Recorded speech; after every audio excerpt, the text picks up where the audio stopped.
right. Welcome to Come Follow 33, your faith journey podcast. I'm Ted Thomas. And I am Peter Grogan, and welcome to episode 15. 15, yes. Wow. We did it. We did it. This is like almost We double say that what every we said. week, though. I know. We're very close to doubling, you know? Oh, yeah, We that's said right. we were going to do 8. Yeah. Or almost 15. double Yeah. 15. That's great. Somebody's since- math. 8 of double is 15, not my math. Credit for that. We're almost double. Yes. We're It's live exciting. on location today with the, where are we at, did you say? Meat market yeah. or There's, a pier? there's a pungence in the air. We're going to have fun because Yeah. something happened and Yeah. You want to talk about it or no? we always got to start with something. Yeah. So So last week we had a flood. There was a flood, and the refrigerator was right in the middle of it. So we unplugged the refrigerator and moved it so that Ted could mop behind it. And there's a step that we missed. A step that we missed. Yeah. Oh yeah. I was like, there was a step? Yeah. No. Yeah. The step was refrigerator back in. Yeah. And a week That later, happened. 'Cause it's we're in this special room, yeah, not a garage. We're in a special room that has that doesn't. It's the extra refrigerator. Some Yeah. of you have an extra refrigerator. Everybody's got we actually that. have an extra refrigerator and a freezer out here. So Yes. Yeah. we're, How did that freezer do? the other freezer's fine. Oh, that one's okay, fine. good. Yeah, Yeah. that's That's that one good. doesn't get touched for anything. So, needless to say, a week later, there was an odor. A strong Yeah. no. It's pungent. And so I was saying that it's a right, this Yeah, I was is a trying right to fix it. podcast. I don't know if you've ever had this situation, but growing up, Pine Sol cleared everything. Well, it's So I was like, you know what? Cleaned it, Bother sure. clean Pine Sol, clean it up, Yeah. let it air out, it'll be fine. So much. yeah, got to light a match. Have a fire. Maybe we should Yeah. have like a bonfire. Just, light a match, have a bonfire. So anyway, it's kind of got us, I mean, we're definitely wide awake. Yeah. We are way, Our eyes Wide are awake. burning. yeah, That's why we opened up the door. So it really will maybe feel like to you that we're outdoors today. Yeah. We're working on being on location, and this was our way to do it, is Yeah. to be on location. this is kind of the precursor to doing it live from a cruise ship. Cruise ship. Yeah. Well, I was thinking a fishing vessel. A fishing vessel, that's fine. I'm going to fix something because I Okay. see The lights went off, yeah. So we're just kind of like on the fly here, fixing the situation. There we go. Oh, there we go. there's Oh, the- yeah. There we go. Wow. Look at that. That was like incredible. Perfect. Let there be light. Let there be light. Like Yeah. my face all lit up. So here we are, episode 15. We've got a couple of little quirks going on today, but we are going to get into some seriousness here eventually. I mean, we've tackled some interesting topics in the last 14 episodes. So we wanted to go deeper. Like this wanted to be even more controversial. So I don't know why I was thinking Yeah. I don't think we've been that controversial. No, Maybe to some. no. This one might be a little bit more controversial because it touches us in different ways. Again, a little bit about us. I've been a Christian for over 30 years. Peter's on his 3rd year. We Yeah. have these different perspectives of how we raised our kids. We've just hit 30 years marriage. Yeah. So some of this we're talking about just from maybe some of our kids' experiences or how we raised them. Yeah. And what we might have tried to do and how this sex and modern dating and the purity of the aftermath of that. Like how has that worked out in our marriages and with our kids, with people who we have mentored, people that we've been involved with. And that's kind of been something that we want to talk about a little bit. Yeah. Well, I can just start right off the bat saying that when we were raising our children, I mean, Valerie was a Christian the whole time. And I was very open, didn't really have a whole lot of ideals, I guess I should say. I mean, we didn't homeschool. The kids went to public school, and I feel like I was very lenient and, I mean, maybe to a fault, but our kids are great. We have a really great relationship with them. Conversation with all of our children is fantastic. But yeah, I mean, I've said it before. I don't know if I said it on the podcast, but I look back, and that's one of the regrets that I have, is that raising my children, I didn't have God in my life. And I mean, I look back and think, man, I really wish that I had him with me especially when I had to make some difficult decisions. Again, I mean, I feel like we did a really good job, and my wife is always been a Christian, like ever Yeah. since we've been together. Guidance and her belief, and she had God on her side. So I mean, that was definitely Yeah, there were some principles that she was relying upon right. from And her she faith, right? relayed them to me, and I may or may not have welcomed all of them, but yeah, I mean, looking back, it's like, I think we did a really good job, and I know now that God was there. I just didn't know it. Yeah. And our story, we grew up, my wife and I dated, and we worked before we were Christians. And until God came into our life, we didn't really even think about it, Right. quite honest. Yeah. And then, then all of a sudden it's like, God doesn't honor that. God doesn't desire that outside of marriage. And we quickly got involved in, a community of people who were like-minded with that. And for us, a lot of the families were homeschooled, not all of them, but purity was something that was not to just be, good luck. It was more of, this is what we're striving for. We're Right. striving for purity. We're striving for relationships that remain pure, that put some boundaries in place that try to prevent that, putting our kids in situations. I think I mentioned before, like we always had any kid my friend or my kids wanted to hang out with, they first came to our house. We always had an open house. Hey, come over here, come watch movies, bring all your friends, ruthless hospitality. Hey, we got Right. food, we got, so there was definitely some boundaries with both of our kids that were probably pretty strict. Yeah. I think they were, something that we thought we were honoring the Lord with. And I think we tried to honor his best, but we also were learning, right? Like we were Everybody. Christians before, and it could have been seen a little hypocritical, but it's like, once we came to faith, we said, this is what God desires. So we tried to dispel that a little bit, because again, before we were Christians, we lived like just about anybody else when it comes to dating and things like that. Came to the Lord, it was like, okay. And then we depended on other people that were farther along in their faith than us to help us with that, and we made lots of mistakes. I remember, just putting up some boundaries that our kids were, did not agree with. And sometimes they were harder than their friends, right? A lot of the times they were harder than their friends. Right.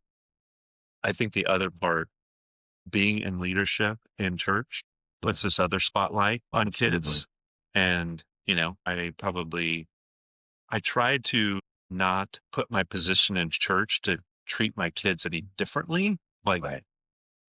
I never guilted them. Like, hey, I would never use that position as a place of guilt, but I'm sure they felt it. They felt the pressure of it. Well, and of course, I mean, I know that for a fact, but I would guess that they probably would. But it's interesting that you talk about the fact that you make mistakes, because I mean, I can't think of anybody that I've ever known that hasn't made mistakes in parenting and in the choices that you have to make, and trying to decipher between what the right thing to do is, what what the nice thing to do is. And you want your children you want them to have discipline, but you also want them to have a great childhood, so that one day they look back and think, this was a great childhood. I'm going back to a few minutes ago. I said I was kind of a lenient father, but I was and I wasn't, because I was actually a very strict father as well. And I think that's one of the things that has made my children all very successful. I mean, I'm not patting myself on the back. I'm just saying, I think that's what kids need. They need structure. They need some discipline. So when you're saying we were probably strict, or, they're going to look back, but they're going to look back when they have children of their own, and they're going to say, I'm very thankful that my parents, number one, had God in their life, had faith, and had discipline for us, because there's going to be a massive chasm between children that have had discipline in their life and children that see that when they become adults. You can see this massive difference. It's not just a little bit. It's major. It's usually the kids, not only the kids that have had discipline, but the kids that have had faith in God in their life and have been a part of the church and have seen, good people doing great things. Parenting. I mean, I think that's one thing that I've noticed. Obviously, we're older and just started going to church, but we see the parenting from some of the people at church, and how, yes, they discipline their children. Yes, they're strict on the children, but they're also not helicopter parents. And they're, when we first started coming to community group, it's like, here, hey, can we pick up your baby? It's like, yeah. And it's like, wow, it's pretty amazing. Yeah, there was a trust already. Nowadays, it's like, well, make sure you use the antibacterial soap first, Right. So anyway, I probably rambled on there. I feel like this all came from, yes, you're going to make some mistakes, and I feel everybody's going to make some mistakes, but having a faith, having some discipline, having structure does make a humongous difference, because parenting's tough. It is tough. It's tough. Learning on the fly. That's the other thing. Everybody comes from there are some people, here's the other thing. Right? I've seen where these parents are doing an amazing job with their kid, and their kid still is a big challenge. Everybody's wired differently, geared differently. Sometimes those kids that are the most troublesome are the ones that are drawing those parents closer to God and having to trust Him more. And then that kid becomes some amazing child. They went through this period of time where it's like, wow, what's going on? And then you see on the other side, I like what you said, once they have to start, when they have kids and they see, wow, I got to protect my kid. Yeah, I've got to watch over. I've been given this role, and I'm not going to do it perfectly, but I want to pray for them, support them. It's innate. It's innate. Whether you taught your child that or not, when you have a child of your own, it just happens. You just immediately you become protective of that person in your life. I remember seeing that with my dad when he became a grandparent. Yeah.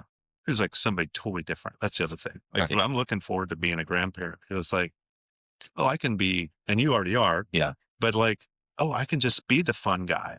I can just be the one that can just love on them and take care of them, and then send them on their way. Right. Mhm. Because I can be that fun person. Yep. And that was my dad. He was a pretty strict guy, but once he got grandkids, it was like, who is this guy?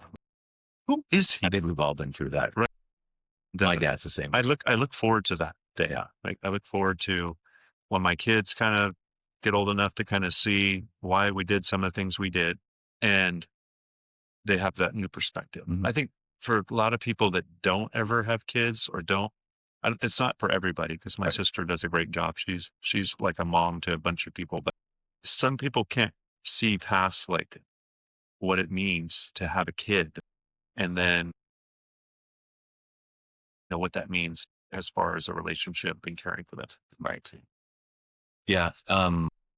I've noticed with our oldest daughter, Nicole, she has 2 daughters, and she really sees why we did and said some of the things that we said, because you pull your hair out and How did you do it? Right? like, wait a minute, you guys did all of this stuff, and you still did this, and you still did this, and you still had time to take us, on little trips, and you still had time to do this with us, and take us to soccer, and take us here, and do cheerleading, and all this stuff. And it's like, how did you do it? Right. I'm looking forward to that. You just do it. Yeah, you just do it as a parent, right? That's another thing when I hear people saying, well, I don't know if we're ready yet. And it's like, you're never ready. Right. You really are No never. way. They don't give you a handbook. Nope. Like we think about, I tell people, same with marriage, right? Not Yeah. just marriage, but having kids. Like you only have your experience in your marriage, what you grew up in, right? Right. You don't know how it is to be married. So invest in learning how to be a good husband, a good wife, right? Yeah. The Bible has lots of examples of that. Get in a community, find people who have good marriages and say, how did you do it? Because by yourself, you just can't. It's impossible without having other people that can help point you to God, point you to reconciliation, point you to having grace and mercy on the other person. Yeah. You won't have by yourself. So Yeah. we talk, this is kind of like, I think every episode we talk about community. Yeah. Well, it's massive. It is. I think it seems like every episode we talk about what community are you involved in? And that would go back to the purity culture, right? Like, hey, who is it that you're hanging around with that's going to help point you, right? If you are who you hang around with, take That's the 5 true. people or 3 people you hang around with and you are a microcosm of them. And that's what you're going to become like. Yeah. So if you're good with that and you feel like these are people are pushing you towards God, pushing towards sacrifice and living a life that's honoring to God, great. But if not, start praying about somebody else. Yeah. Right? Start saying, hey, I mean, I remember when I first came to faith, it was like, okay, I had all these friends, but the friends were because we partied together. Exactly. And then once I stopped partying, they didn't ask me to come to parties anymore. Right. Well, you know what's So I had really to find new friends. I had to find new people, Of course. that had same values as I did. That's why we keep going back to community. The community group, the church, our friends at church. I mean, those are people who have want the same things for their children and for your children. I mean, that's, you think about it when children, at the church, it's like, hey, you know what? Present my child to the church, basically, because it's like we're all we're all part of this, and we're all responsible for making sure that our children grow up. What I was going to say is it's kind of interesting when we talk about the purity thing, because I remember, and I know that you remember, my brother-in-law, and I'm just going to leave it at that. I don't know if I should throw his name out there or not, but I think that he was in a very interesting position in middle school and high school, because think about all of the partying that was going on in high school. Right. And I know that he didn't want to be a part of that, but we were all his friends. And so that had to be a really rough, A difficult place to be lonely, in rough because, position hey, for him. I like these guys. It's still, I mean, that's the other thing too. Like growing up, you're in high school. These are your friends in high school. Yeah. Not a lot of them are going to be friends No. forever. Like they're not going to be friends after that. Right. But at the time, this is it. This is my circle, right? Everybody I hang out in high Because school. you know what you're going to do on the weekend. You're going to be with these people on the weekend. Right. And then next weekend and next weekend. Yeah. And next weekend. But like you said, who were you friends with from high school? Me and you're friends with Tom. Oh, That's it. yeah. I mean, I have my friend Matt, he's a friend of mine from high school, but he was kind of, nerdy guy who wasn't like in the big group. He's my only friend other than you from high school though. Right.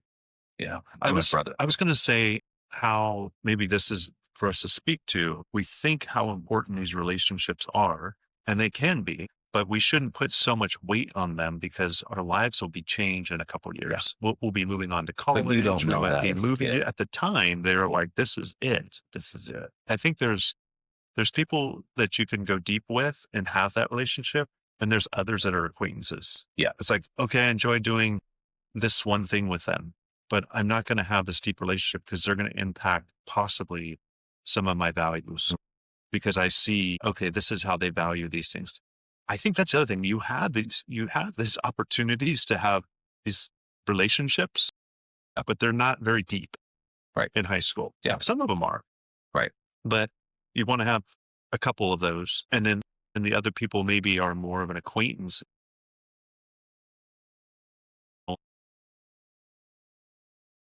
Yeah, he had to do that. That was hard. I think it's, again, the community that you have even in high school. Yeah. Right. Find a community that shares same like values. Yeah. Find a couple people that like, I want to be around them because they have same values and you're not the only one. Yeah. Right. That's where you have to do that. Otherwise it's going to be really hard by yourself. You're going to, it's more likely that you're going to stumble and fall by yourself. Of course. The temptation is just too high. And that kind of brings us into dating, like modern dating. Yeah. I mean, who knows more about modern dating Than you and I. We are, we're the connoisseurs of modern dating. Yeah. But if we think about just the whole, I think just let's identify how difficult it is to remain pure and want this relationship and dating somebody and all the things that are the opportunities. One is, okay, maybe you go to a church and you find somebody there. Maybe, right? I know there's a number of people that are navigating the apps, the dating apps. Yeah. Right. And that's a scary thing. It's gotta be. I mean, I can only imagine. All I can see is, I mean, in today's society, I can't imagine how difficult it is to try and live, everything you've got surrounding you with the entertainment that you see and hear. I don't know, but I mean, we're not plugging an app today, but there are some, right? No. There's, people will say, what's the difference between Tinder and Christian Mingle, right? Right. And well, I think it's values. It's values, right? Hopefully. Yeah. But there's people on the Christian Mingle that you got to watch out for. Yeah. That are places as well, right? There's a warning sign. I think that comes back to, if you're going to do that, don't do it alone. Again, like, oh, hey, because I'm not against it. I actually think I have relatives that have gotten married through, found people through dating apps. Okay. You kind of find some, hey, this is what's in common. They have a date, right? Yeah. Especially in there's some too, like within, you can find people right where you live, and then there might be some other connections you don't know about, right? And that could be a way, because it's still really hard. It just seems like how difficult it is to find somebody with your same values. I think it's a really smart thing that you said to do it in that. I mean, probably a safer and smarter way is to, meet up in a group or, have a chaperone with you. Yeah. I mean, why not? It's both sides of the spectrum, right? Where the guys are, creepers and the girls are getting a free dinner. It's like, there's all kinds of different, I know there's all things on the spectrum that, again, I think it's sometimes people might be embarrassed by it. Like, hey, why can't I find this person and I have to use an app? I don't think that's the case at all. I think it's, hey, this is available. Yes, you should do your due diligence. Maybe in some cases you're more introverted. You may not have the same skill set of finding somebody in an app can be helpful. I know we're going to probably get all kinds of comments about this, right? Well, of course.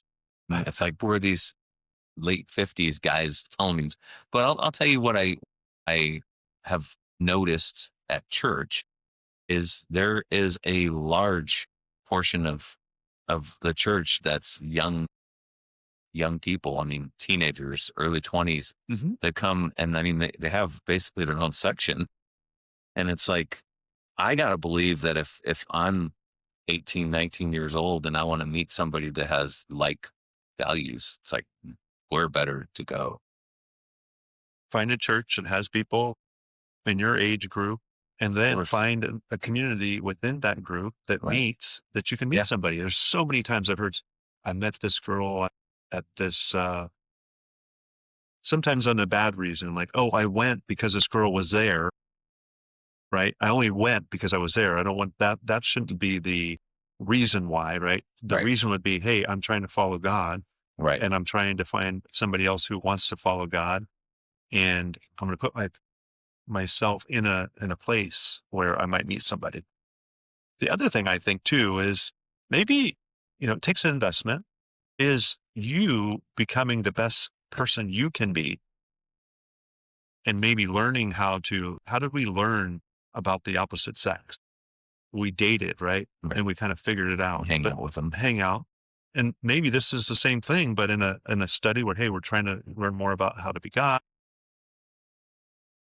Friendship, right? God opens those doors and walking through it in that way, where you can have two people still remaining pure, but engaging in a way. And I always said, I've tried to say this with my kids and anybody else, is like, always treat the other person as somebody else's spouse before they're your spouse. Okay. To think that this might be somebody else's spouse. I'm not going to do anything that's dishonorable to them. They're not my spouse. So treat them with honor, thinking Good. like, hey, this is somebody I don't want to stumble. I don't want to cause pain or suffering, right? Right. And that they are going to marry somebody. Maybe it's me, but until that time, I'm going to put them Right. above my own needs. I'm going to start to serve them and show them, Yeah. what it And I looks think like. it's probably a safer bet to not date somebody and think that this is going to be your spouse anyway. I Right. mean, I feel like getting to know people is, taking slow steps, getting to know them. I think that's probably the smarter thing. But I like what you said there. It's, this is actually going to be somebody's, not only is this going to be somebody's spouse, this is also eventually going to be somebody's mother and father, or mother or father. Right. And so, I mean, treating them with that respect as well. It's like, We use the same thing as this is your sister or your Yeah. brother. Yeah, Or guys, hey, exactly. how do you treat your sister? This is sister in the Lord. And I think part of that comes back to when you're around a community of people, there's some protection there, right? Yeah. There's some, hey, how do I learn when I'm around their friends? How does this go? Because I think a lot of times, you start dating somebody and it becomes just all about you two. hmm And you don't have anybody else kind of speaking into, hey, did you see that? Are you aware of Right. that? Yeah. Possible, Yeah. There's a lot thing. you're missing when you're first starting Because you to got date. those rose colored glasses on, right? You're like, wow, this person's amazing. There's nothing wrong with that. And then, Or me. There's nothing wrong or with me, me. yeah, I'm perfect too. Yeah. But yeah, then getting other people in your life that will speak into it and getting them in different scenarios, different places,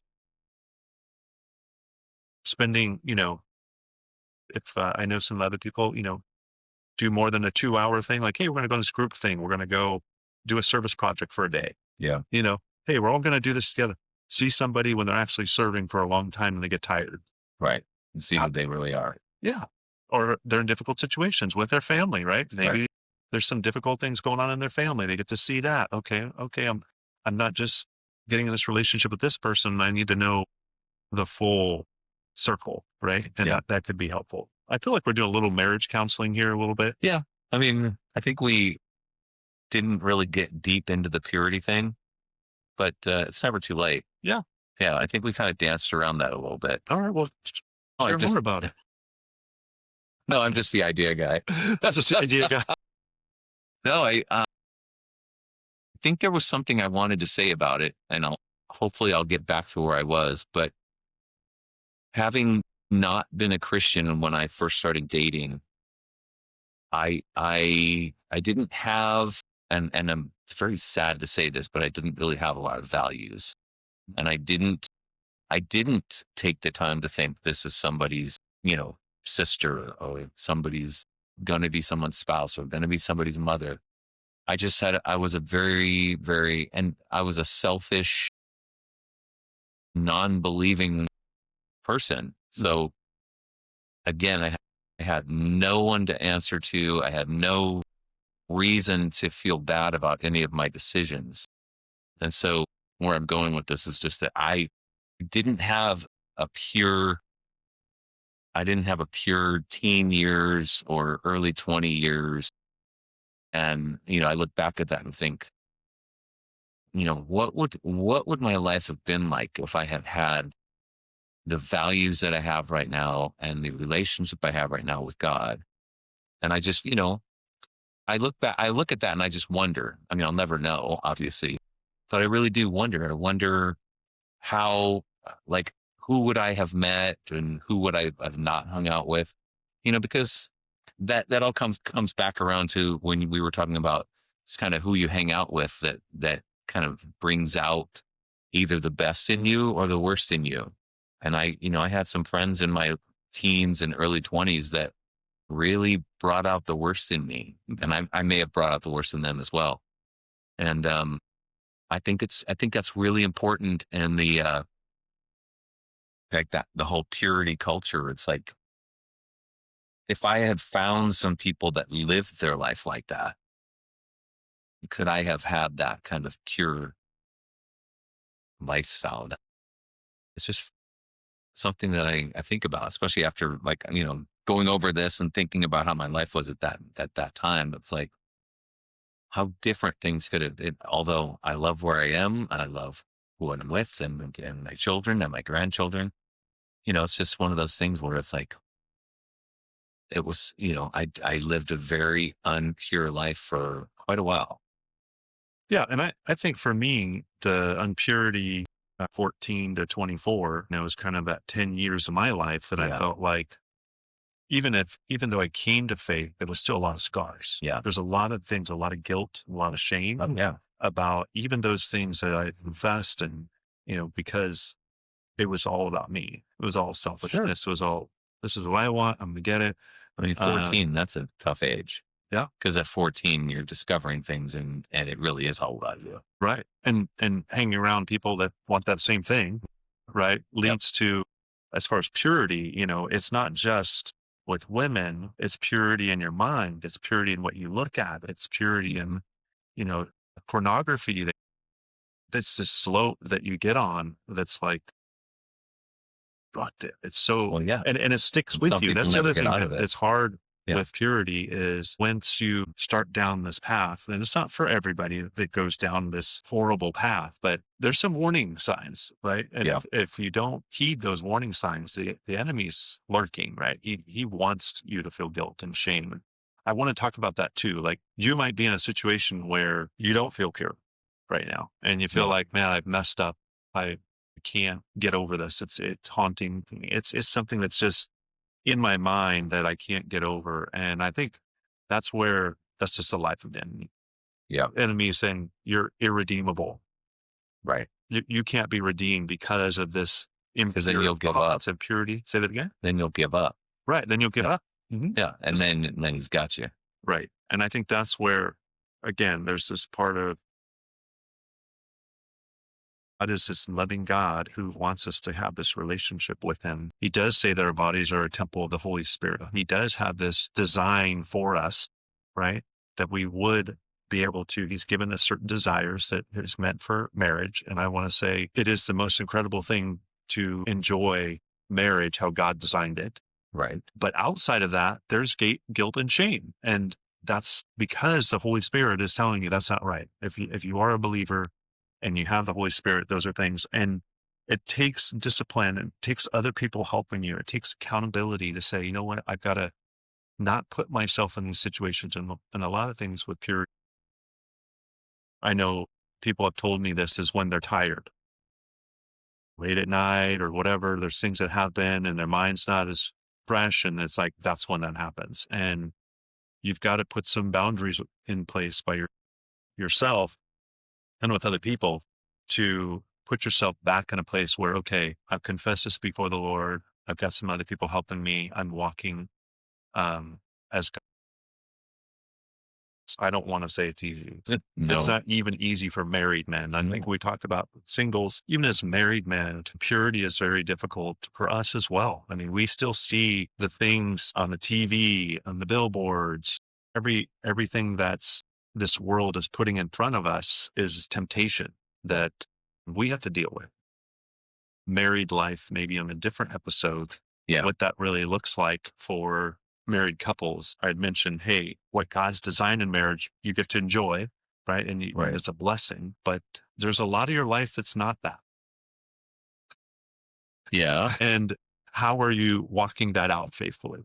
Right? How are you walking out all the other challenges that are put before you? And that's hard to do alone. That's very hard to do by yourself. And I think that's why, there are men's groups and there are women's groups. And it's like, this is a hard thing to do by yourself. It is. It's very good, whether you're a teenager, an early 20s, early 30s, if you're in your 50s, like we are, it's very important to be with people that are like you, that have the same values as you, that have the same concerns as you. And so when you have a group of men that are all in their 50s or a group of men that are